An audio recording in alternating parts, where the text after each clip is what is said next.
Hello friends, welcome back to our channel. এইবার অনেক দিন পর আমরা ঘুরতে বেরিয়েছি বেনারসের জন্য। এর আগেও টিকিট কাটা হয়েছিল কিন্তু যাওয়া হয়নি, তাই এইবার কাউকে কিছু না বলেই বেরিয়ে পড়লাম দুজন মিলে। আমাদের বেনারস যাওয়ার মেন ট্রেন ছিল ধানবাদ থেকে, তাই প্রথমে আসানসোল থেকে ধানবাদ চলে গেলাম। ধানবাদে গিয়ে আমরা রাতের ডিনারটা সেরে নিলাম আর কিছু খাবার সাথে কিনে নিলাম।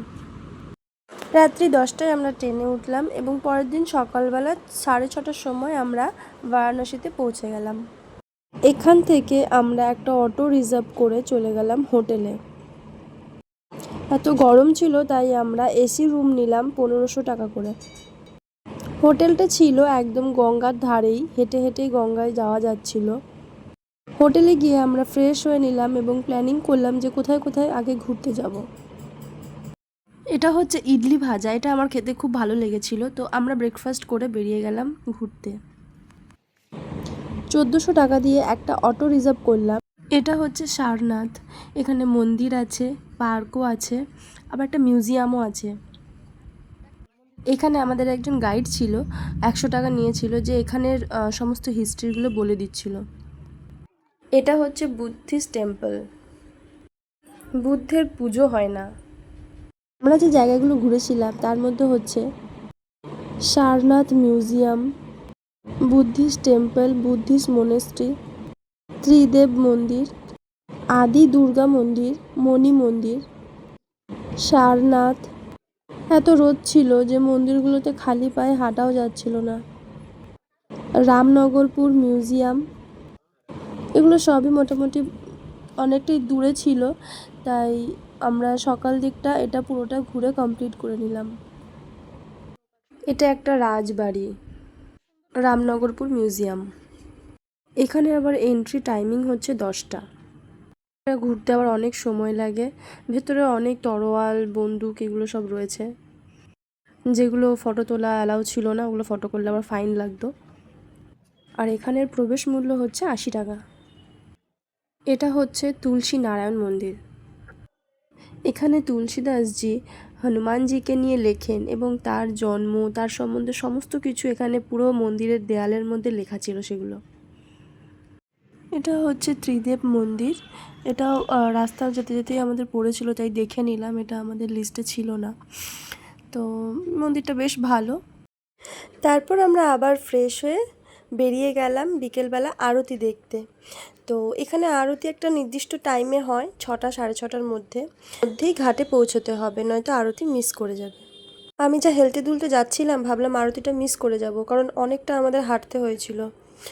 আমরা হরিশ্চন্দ্র ঘাটের কাছে রুম নিয়েছিলাম আর আমাদের যেতে হয়েছিল অনেকটাই দূর, দশাশ্বমেধ ঘাট। ওখানে যদি কেউ পুজো দিতে চায় তাহলে এক একজনের 1000 টাকা করে। আর যদি ওখানে কেউ সামনের থেকে বসে দেখতে চায় আরতিটা, তাহলে তার জন্য 200 টাকা করে চেয়ার। তো আমরা কোনোটাই করিনি, আমরা তবুও সামনে সিট পেয়ে গিয়েছিলাম, যেখানে আমাদের টাকাও লাগেনি। বিকেলবেলা এখানে আরতিটা প্রায় 2 ঘন্টা থেকে 2.5 ঘন্টা টাইম লাগে হতে। আর একটা নির্দিষ্ট প্যাটার্ন আছে, একটার পর একটা স্টেপ বাই স্টেপ এরা করে যায়। কোথাও 7 জন, কোথাও 8 জন করে আরতি করে। আর একটা ঘাটে আরতি শেষ হবে, তারপর একটা ঘাটে শুরু হচ্ছে। তো তারপর রাত্রেবেলা ডিনার সেরে আমরা পরের দিন ঘোরার প্ল্যানিং করলাম।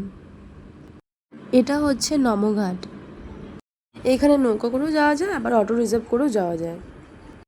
এরপরে হচ্ছে কাশী বিশ্বনাথ, যেখানে হচ্ছে প্রচুর জ্যাম। মেন যে রাস্তাটা ছিল ঘাট থেকে যাওয়ার, সেই যে রাস্তাটাকে বন্ধ করে দিয়েছে, তো ঘুরে ঘুরে সবাইকে যেতে হচ্ছে, এতে এক্সপেন্সও প্রচুর হচ্ছে।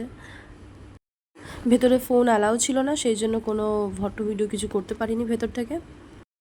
আর এখানে ঠাকুর তো দেখাই যাবে না, চোঙাতে জল ঢেলে চলে আসতে হবে, যতই তুমি ভিআইপি লাইনে দাঁড়াও না কেন। এরপরে গিয়েছিলাম কালভৈরব মন্দির, যেখানে আর ফটো ভিডিও কিছু করা হয়নি। তারপরে বিকেলবেলাতে আমরা বেরিয়ে গিয়েছিলাম পুরো যতগুলো ঘাট আছে সেটা ভ্রমণ করার জন্য। সিঙ্গেল বোট নিলে 2-3 হাজার টাকা, আর শেয়ারে গেলে 500 টাকা 600 টাকা বা তারও কম হতে পারে টাইম অনুযায়ী। এরা এমনভাবে বলে না যে তোমাকে 40টা ঘাট ঘোরাবো, কিন্তু 2 পা এগোলেই 5টা ঘাট হয়ে গেল, এইরকম একদম পাশাপাশি ঘাটগুলো নাম লেখা। এটা হচ্ছে মণিকর্ণিকা ঘাট। এখানে সবসময় আগুন জ্বলতেই থাকে, এখানে আগুন কখনো নেভে না। এইভাবে আমাদের দুদিনে পুরো কমপ্লিট হয়ে গেল বেনারস ঘোরা। এরপর আমরা ম্যাগি খেলাম নদীর ধারে বসে, আর ওখানে ফেমাস রাবড়ি। তারপর রাতের ডিনার সেরে পরের দিন আমরা অযোধ্যা যাওয়ার প্ল্যান করলাম। এই দিনই আমাদের ঘরে রিটার্ন যাওয়ার ট্রেন ছিল, তো আমাদের কাছে হাতে টাইম খুবই অল্প ছিল অযোধ্যাটা ঘোরার। তাই আমরা ভোরবেলা বেনারস থেকে বেরিয়ে গিয়েছিলাম অযোধ্যার জন্য। অযোধ্যাতে অনেক চেকিং ছিল, তাই সেখানে ভিডিও করা পসিবল নয়। এক জায়গায় জুতো রাখতে হবে, আবার আরেক জায়গায় ফোন রাখতে হবে, স্মার্ট ওয়াচ ইউজ করা যাবে না। তবে একটা জিনিস আমার খুব ভাল লাগলো, সেটা হচ্ছে অযোধ্যার ভিতরে জল, প্রসাদ, ওয়াশরুম সব কিছুর ব্যবস্থা আছে। আমরা আমাদের লাগেজটাকে প্ল্যাটফর্মে রেখে তারপরেই অটো রিজার্ভ করে গিয়েছিলাম অযোধ্যাতে। তারপর অযোধ্যা থেকে বেরিয়ে আবার আমরা একটা অটো রিজার্ভ করলাম এবং ওখানে অযোধ্যাতে অনেক জায়গা আছে ঘোরার, সেগুলোকে ঘুরে নিলাম। তার মধ্যে ছিল হনুমান গাড়ি, তারপর কনকমহল, আর এটা হচ্ছে দশরথ ভবন, যেখানে রামের জন্ম হয়েছিল। রামের ছোটোবেলা এখানেই কেটেছিল। তো প্রত্যেকটা মন্দিরে এখন নির্দিষ্ট টাইম আছে, আর অনেক ভিড়ও ছিল, সেই জন্য আমরা সমস্ত জায়গায় ঠাকুর দর্শন করতে পারিনি, কিন্তু বাইরে থেকে যতটা সম্ভব আমরা ঘুরে নিয়েছি। এগুলো ছিল কাছাকাছি, এবারে আরও একটু দূরে ছিল, তো সেখানে যাওয়ার জন্য আমাদের 300 টাকা দিয়ে আবার অটো রিজার্ভ করতে হয়। সেগুলো হচ্ছে রাম কি প্যারি আর লতা মঙ্গেশকর চক। এটা হচ্ছে সরয়ু নদী, এটাই আমাদের লাস্ট ঘোরার জায়গা ছিল। এরপরে আমরা স্টেশনে চলে গিয়েছিলাম। এরপরে আমরা ঘরের জন্য রিটার্ন যাচ্ছিলাম। তো আমাদের 18 ঘন্টার ট্রেন ছিল, আর খুবই কষ্টকর ছিল ট্রেনের জার্নিটা, কারণ এটা এসি ছিল না। আর আমরা যেখানে টিকিট দুটো সিট পেয়েছিলাম, সেটাও ছিল আমাদের, মানে আমাকে সিট দিয়েছে একটা কামরায়, ওকে দিয়েছে নেক্সট কামরায়। তো খুবই কষ্ট করে আমাদের যেতে হয়েছে।